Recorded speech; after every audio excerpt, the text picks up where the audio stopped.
तुम भी घर में प्रवेश करो तो मुस्कुराते हुए प्रवेश करो, हंसते हुए प्रवेश करो। अपने बच्चों को देखो तो एक बार थोड़ा हंसो, अपनी पत्नी को देखो तो हंसो, अपनी माँ को देखो तो हंसो कि माँ ठीक हो। थोड़ा हंस दोगे तो सब हंस देंगे, सब हंस देंगे तो टेंशन खत्म हो जाएगी और घर भर में मुस्कान दौड़ जाएगी, पूरा घर स्वर्ग बन जाएगा। लेकिन खुश रहने के लिए शर्त है, आपका स्वास्थ्य भी अच्छा रहना चाहिए। ये कमर में दर्द, घुटना में दर्द, सिर में दर्द, जॉइंट में दर्द, दर्द में दर्द, पेट में दर्द, पीठ में दर्द, टांग में दर्द, अंगुली में दर्द, दांत में दर्द, आँख में दर्द, और जहाँ दर्द तहाँ दर्द, बेदर्द कितनी दर्द, जितनी दर्द उतनी दर्द, कैसा मर्द।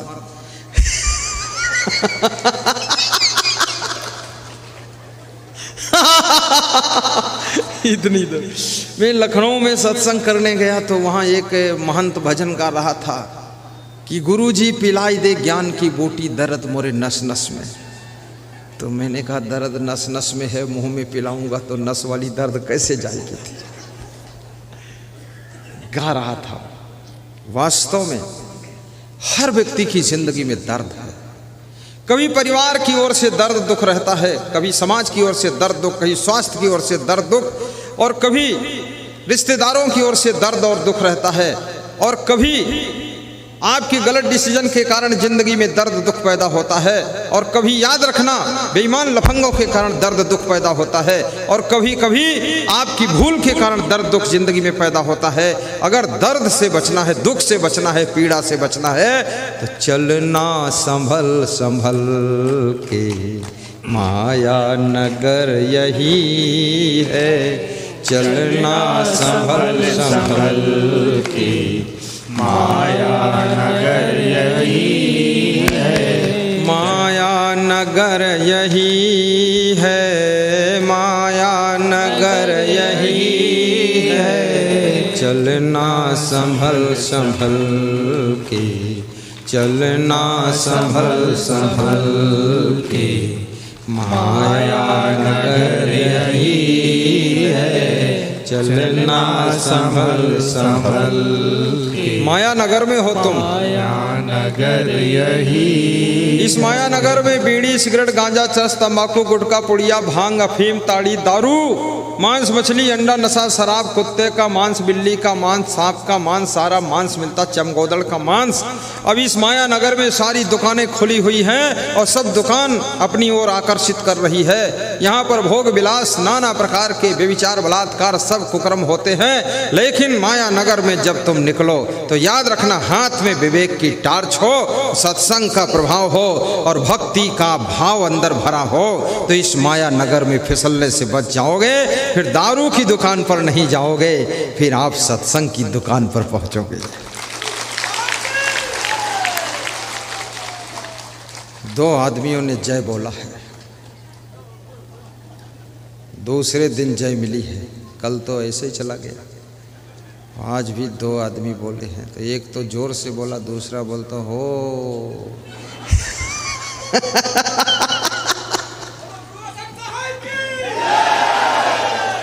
खड़े होकर बोलो तब लगे जिंदा है सब लोग। हाँ बोलो।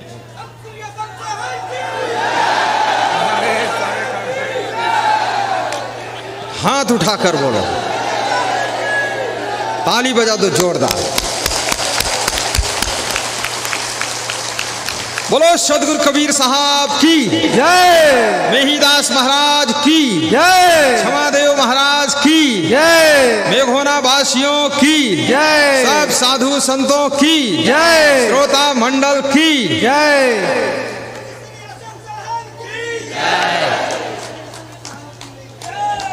एक सेकंड में बैठ जाओ फट से। अब लगा वास्तव में बिहार है ये। बिहार में जो बहार है किसी और प्रदेश में नहीं है। ये बहार के कारण ही इसका नाम बिहार पड़ा है। और जो बाहर से न रह सके वो बिहार से बाहर हो जाए। यहाँ तो बाहर है, माता लोग अंदर बैठे, अंदर अंदर नहीं बाहर बैठे, जगह नहीं अंदर है। अरे वो खड़े हो गए तो माता 50 माता अंदर घुस गई कि अब चांस है। वहीं बैठो जहां बैठी थी। गाइए गाइए।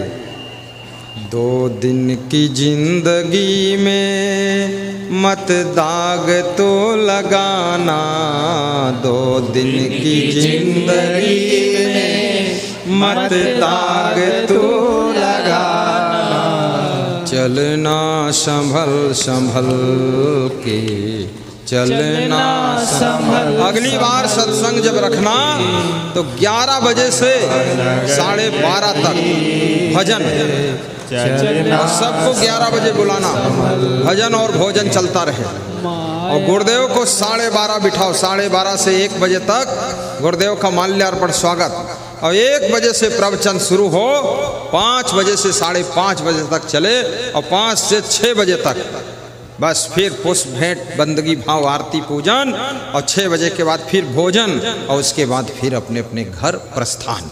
ऐसा रखना है, ऐसा ही होगा। लेकिन कभी अब दोबारा होगा कि नहीं होगा ये भी डाउट है। होगा। मेघोना आने का सौभाग्य हमको दोबारा मिलेगा क्या? मिलेगा। ये मेघौना वाले हाथ उठाते हैं कि बाहर वाले उठा रहे हैं? हाँ, बाहर वाले सोचते हमारा क्या खर्चा है, हल्ला मचा के बुला लो यहाँ। मेघौना के लोग उठा रहे कि नहीं उठा रहे? मेघौना के लोग खुद ही उठकर खड़े हो गए हैं कि छोड़ूंगा नहीं, जिंदगी भर तुमको इधर ही लाऊंगा। बिल्कुल ना तुम छोड़ो ना हम छोड़ें, और पूरी दुनिया को अच्छाइयों की ओर मोड़ेंगे, गुरु जी को नहीं छोड़ेंगे। बैठो। 2 दिन की जिंदगी में मत दाग तो लगाना, 2 दिन की जिंदगी में मत दाग तो लगाना, चलना संभल संभल के, चलना संभल संभल के। दूध है और दारू है, संभल कर चलना है। दूध पीना है, दारू नहीं पीना है। मांस भी है, दाल भात भी है, अंडा भी है, आलू भी है। आलू खाना है, अंडा नहीं खाना है। दाल भात खाना है, लेकिन मछली मांस नहीं खाना है। यही संभलना है। आपके मुंह में ऐसी वाणी है, गाली नहीं देना है, धन्यवाद देना है, माता पिता के पैर छूना है, माता पिता को आंख नहीं दिखाना है, सास ससुर का सम्मान करना है, उनसे अलग नहीं होना है, अपने देवर को भी निभा लेना है, और अपने पति को भी शांति से मनोबल उसका बढ़ाना है। पक्षी का शरीर मिलता है, इसलिए शुद्ध शाकाहारी बनो। हाथ धोकर भोजन करो, नाखून काट कर साफ रखो, बालों को भी साफ रखो, अपने खाट गद्दे रजाई कपड़े साफ रखो, खटमल न पैदा होने पाए। अपनी नाक को भी साफ रखो, कम से कम दिन भर में 5-6 बार नाक को छिनक कर पानी से धोकर साफ करो। दांतों को भी साफ रखो, अपने घर द्वार को साफ रखो, खिड़की दरवाजे पोंछ कर साफ रखो। मकड़ी का जाड़ा छुड़ाओ, मकड़ी का जाड़ा नहीं रहना चाहिए। और चप्पल जूते भी साफ सुथरे रखो, चश्मा भी अपना साफ रखो, मुंह को भी ठीक से धो। और सुंदर बनना चाहते हो तो प्रसन्न रहो। प्रसन्नता तुमको सर्व सुंदर बना देती है, क्रोध तुमको बदसूरत बना देता है। अधिक खाने से तुम्हारी शकल बदसूरत हो जाती है, कम खाने से, अच्छी तरह पचाने से आपकी शक्ल बहुत सुंदर हो जाती है। चबा चबा कर खाने से बुद्धि कुशाग्र होती है। गहरी नींद सोने से स्मरण शक्ति बढ़ती है। कम सोने से सिर दर्द भारी, दिमाग भारी हो जाता है। और सबसे प्रेम करने से बहुत सुख की प्राप्ति होती है। सामान को केयर करने से, सामान को संभालने से असमंजस कम पड़ते हैं। गम खाने से स्वर्ग का सुख मिलता है। दूसरों की गलती को क्षमा करने से स्वर्ग से ऊंचे स्थान प्राप्त होता है। द्वौविमो पुरुषो राजन स्वर्गस्य परितिष्ठता प्रभु क्षमय युक्तो दरिद्रस्य प्रदानवान। विदुर जी कहते हैं 2 प्रकार के लोग स्वर्ग से भी ऊंचे स्थान पाते हैं। नंबर 1 वे लोग जो गरीब हैं लेकिन फिर भी दान करते हैं, दरिद्रस्य प्रदानवान। कुंभ मेला उज्जैन, कुंभ मेला हरिद्वार के लिए उज्जैन में आश्रम निर्माण हो रहा है, उसके भूमि दान के लिए जो लोग कुछ नहीं है फिर भी आधा कुंटल गेहूं देने का संकल्प ले लेते हैं, ऐसा करने वाले लोग स्वर्ग से ऊंचे स्थान को प्राप्त करते हैं। आज की 20 वर्ष पहले की बात है। मैं जा रहा था झांसी के पास में एक आटा कस्बा आता है, वहाँ गाड़ी रुकी तो संतों ने कहा मूली और थोड़ा टमाटर ले लेता हूँ रास्ते में खाने के लिए। पूड़ी है, मूली टमाटर ले लूँगा, नमक डालकर खा लूँगा। मैंने कहा ले लो। तो मैं भी खाली था। बस के पास में एक महिला मूली बेच रही थी। मैंने कहा माता जी कितने की मूली दे रही हो? तो उसने कहा 1 रुपये की 4 मूली। 20 साल पहले सस्ता जमाना। तो उस महिला ने बताया कोई बात नहीं, बच्चा किसी का यहाँ आवाज़ नहीं किया जाएगा, वहीं पड़ा रहने दो, तुम पीछे ले जाओ, अपना अपना बच्चा संभालो। मैंने कहा ना चलना संभल संभल के बच्चा संभालो, हल्ला न मचा माता जी, सत्संग बिगड़ जाएगा, बच्चों के लिए सत्संग नहीं है, चिल्लाने दो, चिल्लपो मत मचा, बोलो सदगुरुदेव की जय।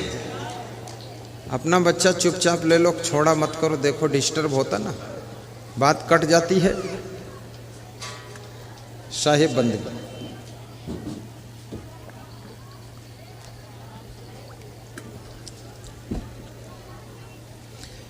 तो उस बूढ़ी महिला से मैंने कहा मूली माता जी कितने में दे रही हो? 1 रुपये की 4। तो मैंने कहा दे दो 20 मूली माता जी। तो उसको मैंने 20 मूली के 5 रुपये देना था, लेकिन हमने कहा इसको 10 दे दो, गरीब है महिला। तो जब उसको 10 दिया तो उसने क्या कहा, मैं साधु से नहीं लेती हूँ और तुम्हारा सब कुछ ठीक लगता है, लेकिन तुमने कहीं अपना घर बनाया है? हमने कहा घर नहीं बनाया माता जी। तो उसने 2 रुपया निकाल कर हमको दिया कि जाओ घर बना लेना, इधर उधर मत घूमा करो।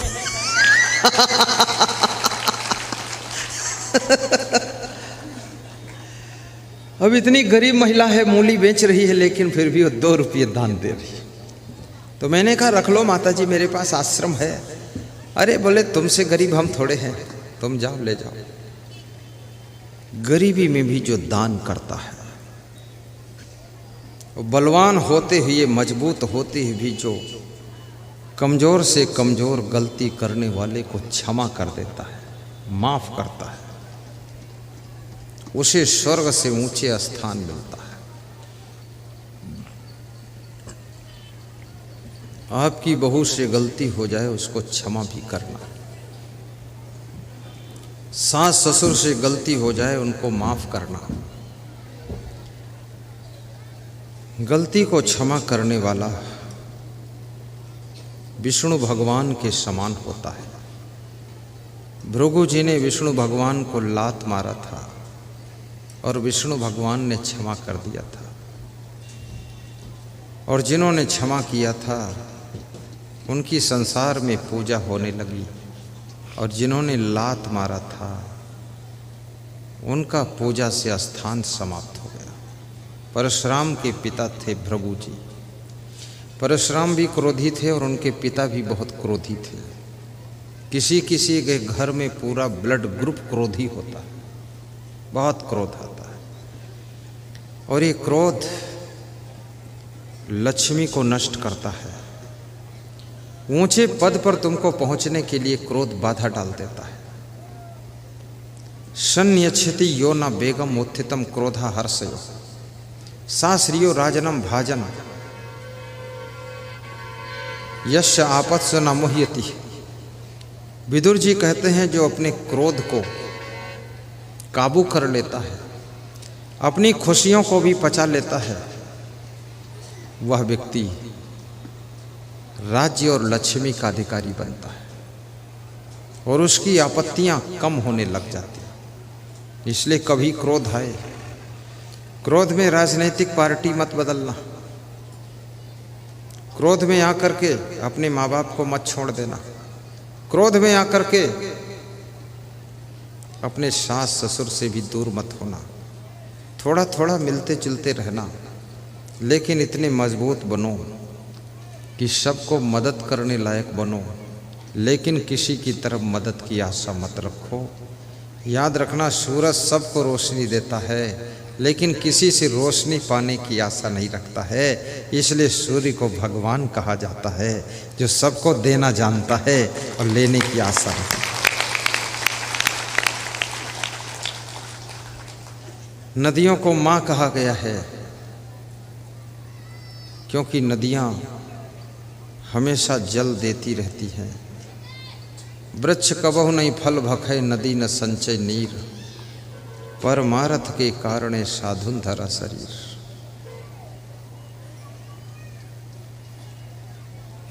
सकल संत गुरु जन जो समझा रहे हैं, ये चर्चा भुलाना महामूढ़ता है। सकल संत गुरु जन जो समझा रहे हैं, ये चर्चा भुलाना महामूढ़ता है।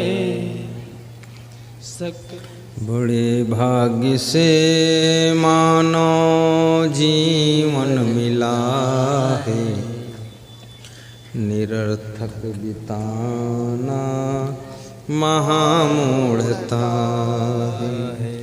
बड़े भाग्य से मानो जीवन मिला है, निरर्थक बिताना महामूढ़ता है।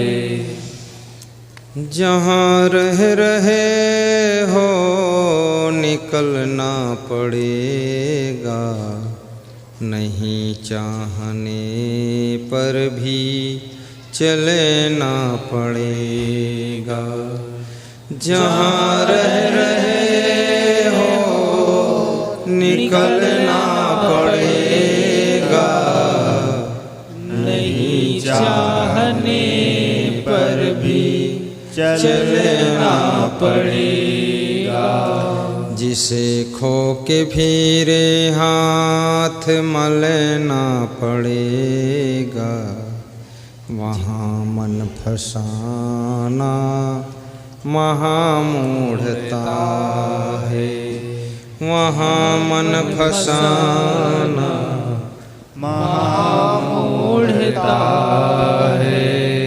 बड़े भाग्य से ऐसा अवसर मिला है, निरर्थक बिताना महामूढ़ता है। निरर्थक बिताना महामूढ़ता है। सदा शांति रहती है समयता के पीछे, समयता नयाती विषमता के पीछे। सदा शांति रहती है समयता के पीछे, समयता नयाती विषमता के पीछे।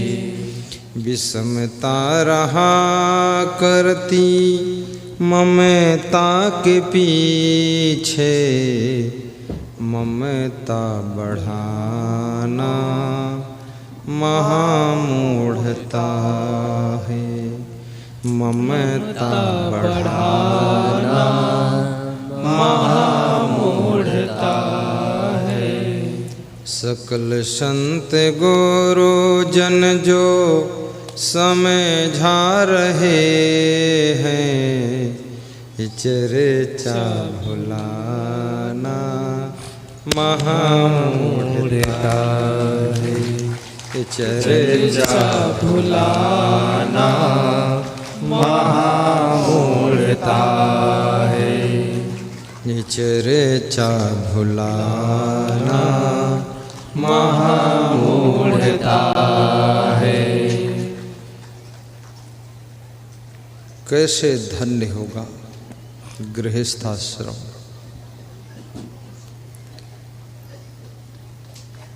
शानंदम सदनम सुतास्तु कांता प्रियालापिनी,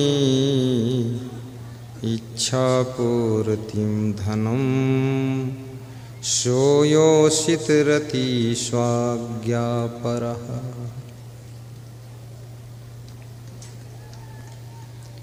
वह गृहस्थाश्रम धन्य है जिस घर में सदैव आनंद रहता है। शानंदम सदनम, सदन माने घर होता है। जिसके घर में सदैव आनंद है, जिस घर के लोग आनंद के सहित घर में रहते हैं, एक दूसरे को देख करके खुश होते हैं, जिस घर में सभी गुणवान हों और सभी बुद्धिमान हों, सभी चरित्रवान हों, सभी कलाकार हों, उस घर में आनंद का जन्म होता है। शानंदम सदनम, सुतास्त सुधिया।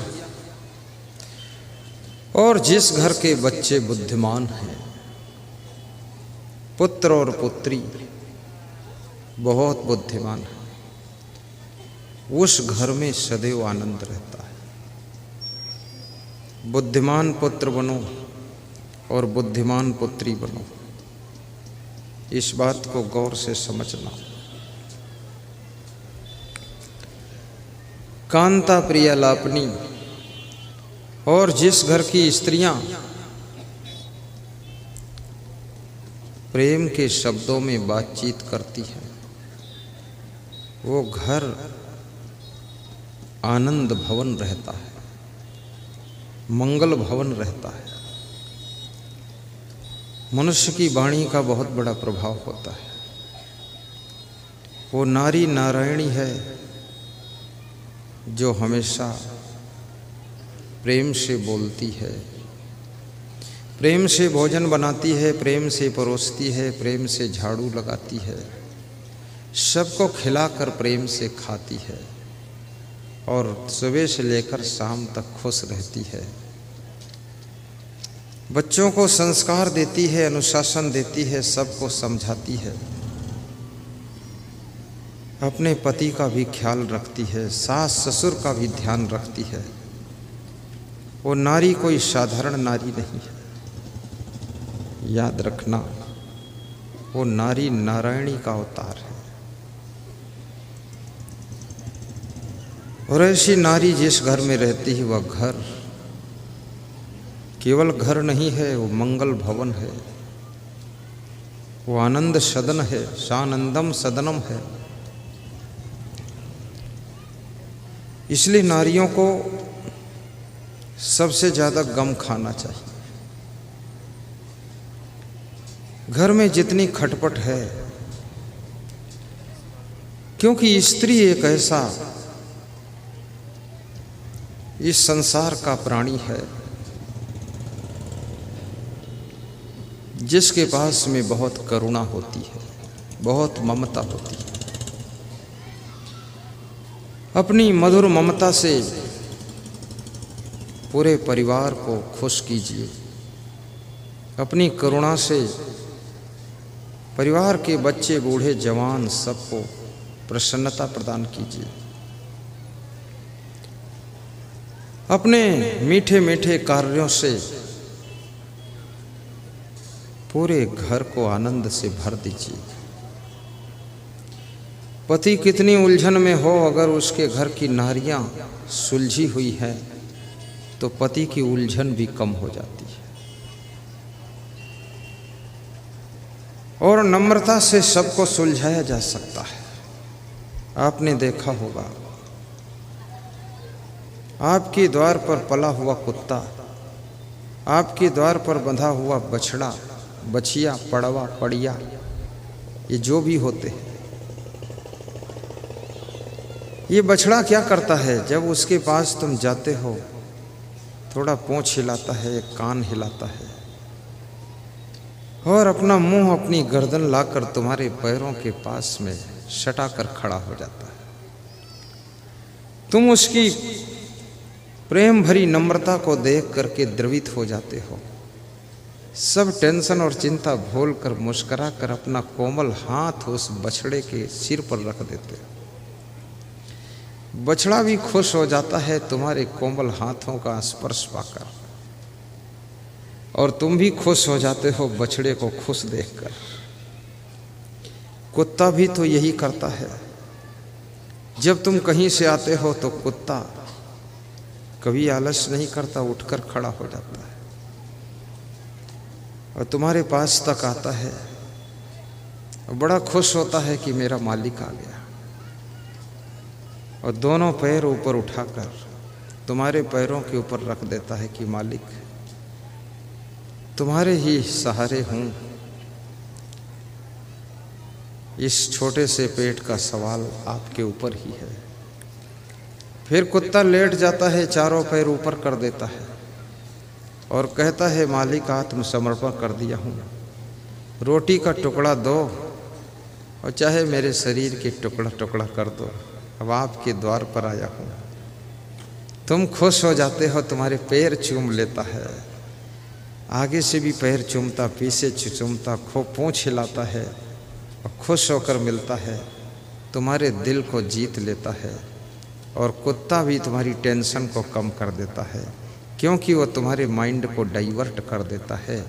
याद रखना, ये कुत्ता पढ़ा लिखा नहीं है, ये प्रवचन नहीं सुनता है, लेकिन अपने घर मालिक को डील करना ये भी जानता है। और ये बछड़ा भी जानता है मालिक के साथ कैसे व्यवहार करना चाहिए। पर धिक्कार है उन बच्चों को, धिक्कार है उन बहुओं को, धिक्कार है उन पत्नी और पति को जो मनुष्य हो करके, educated, well qualified, complete degree प्राप्त करके भी एक दूसरे के साथ व्यवहार करना नहीं जान पाते हैं, उल्टा पलटा व्यवहार करके सबको परेशान करते रहते हैं।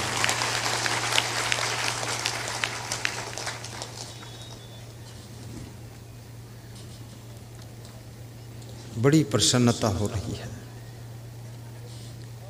क्योंकि ऐसा सुनहला मौसम उम्मीद नहीं थी। और इतना सुंदर पंडाल बहुत बार हमने देखा भी नहीं ऐसा। सब वाइट है और सब तरफ से लाइट है, ऊंचाई भी भरपूर है। 100 फीट चौड़ा, 400 फीट, 300 फीट लंबा और 35 फीट ऊंचा, 35 फीट ऊंचा, 100 फीट चौड़ा, 300-400 फीट लंबा और बीच में नहीं कोई खंभा। ये कितना आनंद है।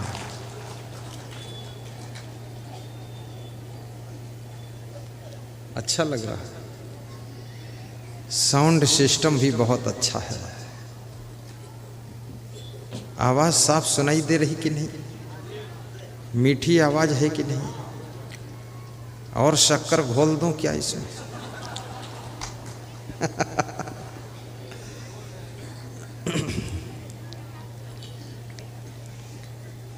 ऐसी बाणी बोलिए मन काया पाखोय, औरन को शीतल करे आपहु शीतल हो। मधुर वचन है औषधि, कटुक वचन है तीर।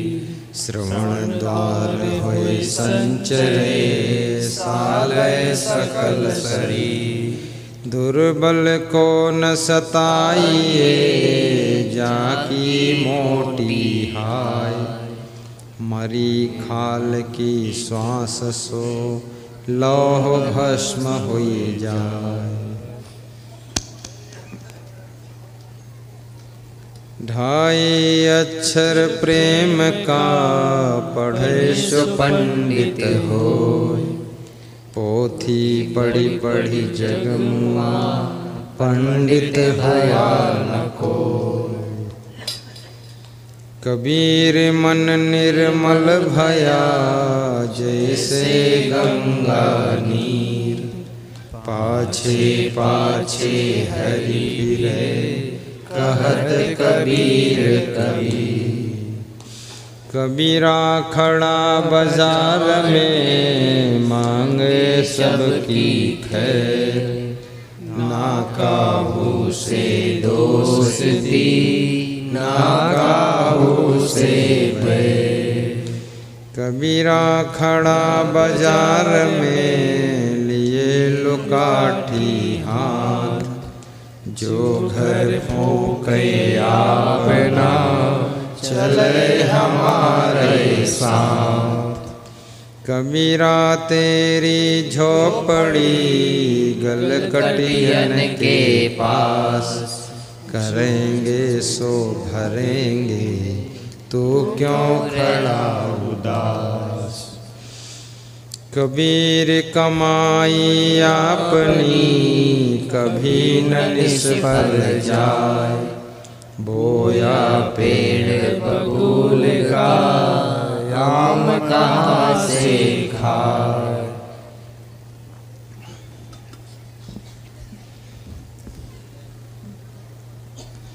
संगति की जय साधु की हरे और की व्याधि। ओछी संगति क्रूर की आठों पहर उपाय। नमन मरे न माया मरी मरी मरी गया शरीर। आशा तृष्णा नाम रे कह गए संत कबीर। आया है सो जाएगा राजा रंग फकीर। एक सिंहासन चढ़ चढ़े एक बंधे जात जंजीर। कबीरा का घर शिखर पर जहाँ सिलहली गैल। पावन टिके पपील का तह खल कन ला दे बैल। पावन टिके पपील का तह खल कन ला दे बैल। तह खल कन ला दे बैल।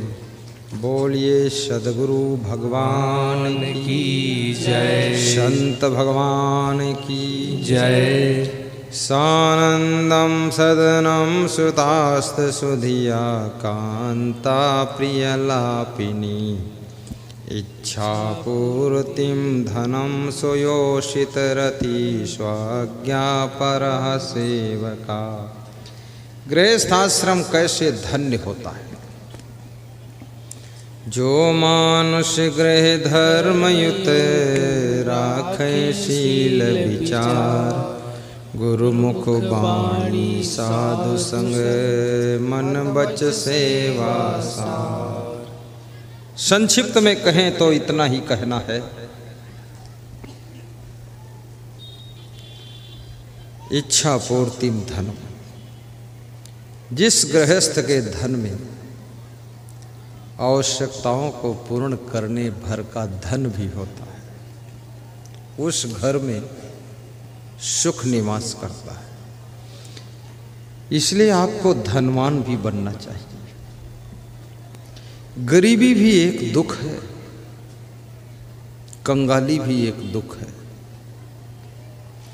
और यदि गरीबी है तो आप जरा गौर करके देखना, क्या आपके घर में गंदगी तो नहीं है।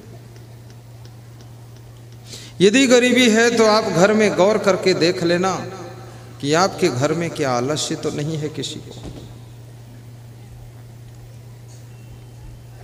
यदि गरीबी है तो गौर करके देख लेना आपके घर में कोई नशा व्यसन कर रहा होगा। यदि गरीबी है तो आपके घर में कोई कलह कलेश लड़ाई झगड़ा भी कर रहा होगा। यदि गरीबी है तो आपके घर में फिजूल खर्ची करने वाले लोग भी होंगे। यदि गरीबी है तो आपके घर में बुराइयां बहुत प्रभाव रख रही होंगी। गरीबी को मिटाना है। गरीबी तो कोई चीज है नहीं, गंदगी को मिटाओ तो गरीबी मिट जाएगी, और क्रोध को मिटाओ तो गरीबी मिट जाएगी, आलस्य को मिटाओ तो गरीबी मिट जाएगी, कलेश को मिटाओ तो गरीबी मिट जाएगी, राग द्वेष को मिटाओ तो गरीबी मिट जाएगी। घर में प्रेम और परिश्रम और उत्साह और साहस के साथ कर्म करना शुरू करो तो घर में अमीरी आ जाएगी, अमीरी आ जाएगी।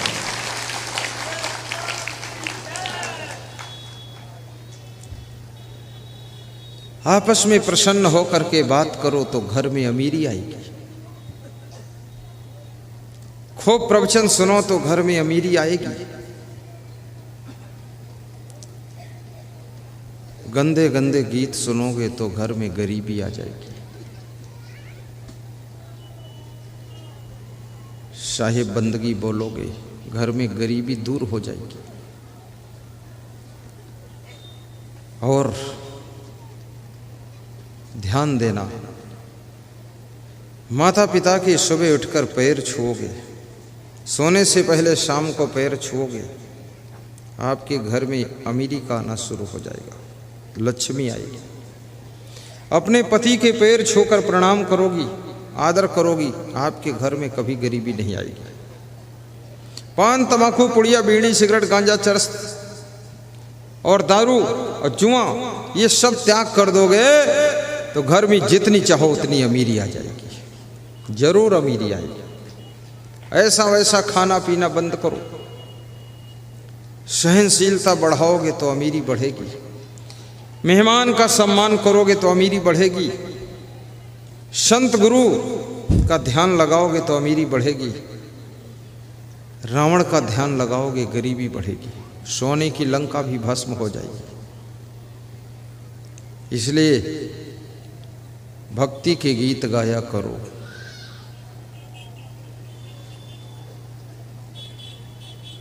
गुरु जी पुकारा करेंगे, तुम्हारी शरण में गुजारा करेंगे।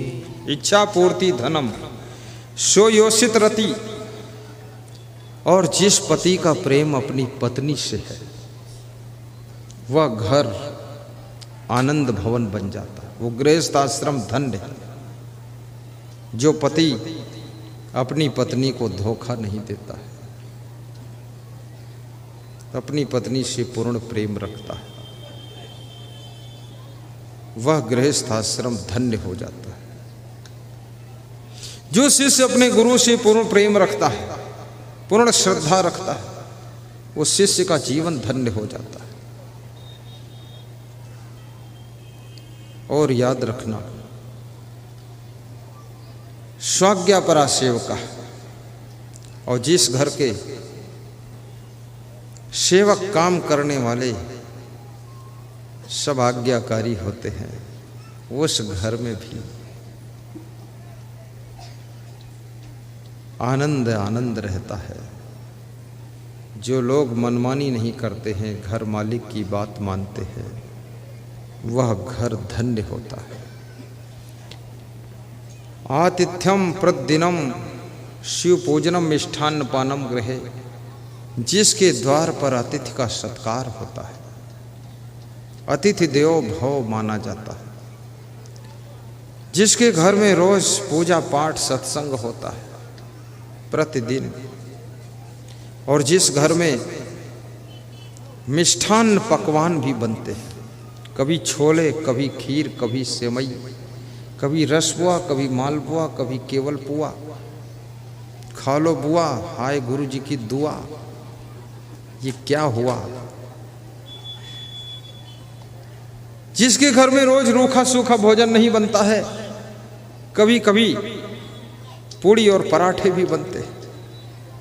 होली, दिवाली, रक्षाबंधन, गुरु पूर्णिमा, महोत्सव, कबीर जयंती, आदि पर्व के दिन त्योहार तो मनाया ही जाता है, लेकिन अगर त्योहार नहीं है फिर भी महीने में 1-2 बार त्योहार जैसा पकवान बनाकर जिस घर में खाया जाता है, मेहमान को खिलाया जाता है, उस घर में याद रखना वह घर भी धन्य है और वहाँ सुख और आनंद रहता है। कल एक भक्त हमारे यहाँ पास में आए थे, साबूदाना की खीर बना कर लाए। बड़ा भाव था उनका, मुझे दिया तो मैंने कहा रख लेता हूँ, बाद को खा लूँगा। बोले तुरंत खाओ खोल के, अभी खाओ आप देखो तो। मैंने कहा बाद को खा लो। नहीं अभी खोलो देखो आप तो खा लो। बड़ी श्रद्धा थी तो मैं खोला, 1 चम्मच खाया। तो मैंने कहा आप ले लो। बोले आप खाओ फिर बाद को मैं लूँगा। तो वहाँ 10-15 लोग बैठे थे, 1-1 चम्मच सबको बांटा, बाकी भंडार में भेजा। तो उस भक्त ने कहा कि आज्ञा करो कल मैं ज़्यादा लाऊं, सब संतों को खिलाऊं। तो मैंने कहा थक जाओगे, रहने दो। तो बोला नहीं ले आऊँगा मैं। तो मैंने कहा तो लाना तो साबूदाना की खीर मत लाना, आप चावल की खीर लाना। बोले 10 बजे लाऊँगा। तो हमने ठीक चलेगा। आज वो बहुत खीर लेकर आए। खड़े हो जाओ जरा। ये 2 भक्त देखो, श्रद्धा इनकी।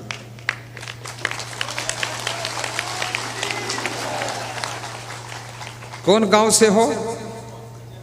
इचरवा से हैं। क्या नाम है?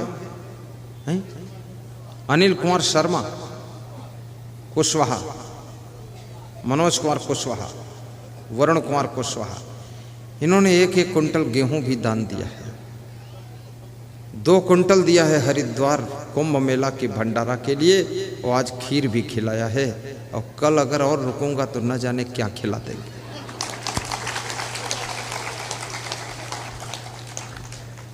बैठो। सुबह सुबह आज एक भक्त दही मलवा भर के लाया और पेड़ा लाया। खड़े हो जाओ जो दही और मलवा पेड़ा लाए थे। कौन भगत था? इसी गांव का है। ये देखो भगत, क्या नाम है?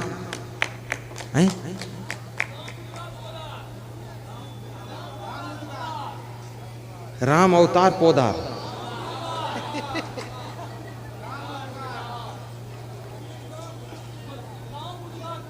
राम उद्गार पोदार।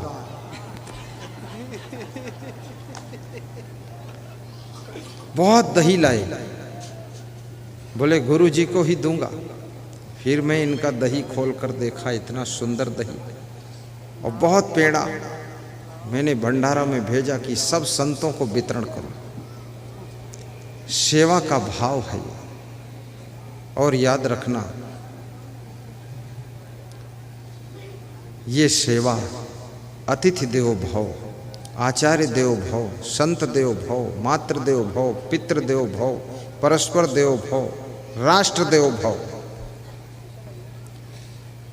अतिथि की भी सेवा करो, संत की सेवा करो, गुरु की सेवा करो, राष्ट्र की सेवा करो। राष्ट्र को देवता मान करके इसकी सेवा करो। जिस देश में तुम्हारा जन्म हुआ, इस देश की रक्षा के लिए भी चिंता करो। ये भारत राष्ट्र, ये साधारण राष्ट्र नहीं है। इसकी रक्षा भी करो। और मैं निवेदन करूंगा, आपका घर आपके लिए मंदिर बनना चाहिए। आपके हैंडपंप का जल गंगा जमुना का जल जैसा होना चाहिए। आपके घर के बच्चे बाल गोपाल कृष्ण कन्हैया के रूप में दिखाई देने चाहिए। आपके घर की नारियां बिल्कुल सीता और रुक्मिणी की तरह घर की शोभा बढ़ाएं। आपके घर के पुरुष राम और कृष्ण भगवान की तरह अपने अयोध्या को राम राज्य में बदल दें और कृष्ण बन करके तुम गोकुल नंद बाबा को खुशियों से भर दो। ऐसी जिंदगी बनाओ।